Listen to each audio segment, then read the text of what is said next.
I'm Maren Showkier.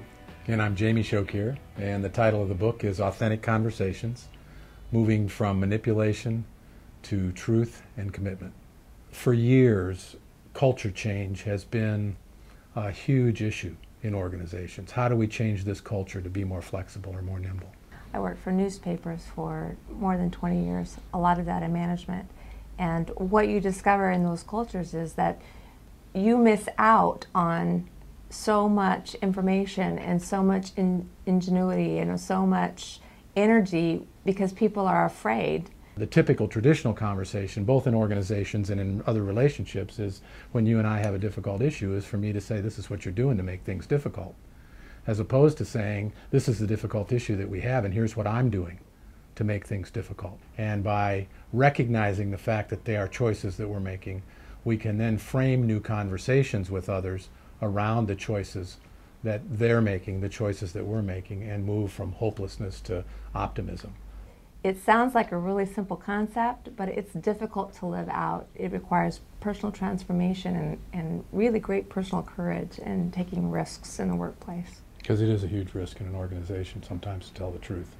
The book itself actually focuses on some specific yet ordinary conversations. Things like how do you deal with cynicism or hopelessness in an organization?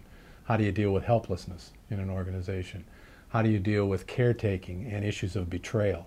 You have to see the people you work with as a group of adults as opposed to people who have to be protected from bad news or who have to be placated, who have to be held accountable because they won't hold themselves accountable if we don't institute all these rules and regulations and policies and procedures. There's additional pragmatic steps of, if you decide you want to be this person in the world, here are some new conversations, here are some new ways to talk to people, here are steps to take to get you where you want to be, because it is difficult work. Readers will benefit from this book by being able to use the book as a mirror, for lack of a better term. You know, mirrors are non-judgmental. When I get up in the morning and I look in the mirror to shave my face, the mirror doesn't say, man, are you handsome, or, you know, you really look bad today. The mirror just gives me an image back of what's standing before it. What we have experienced in our consulting is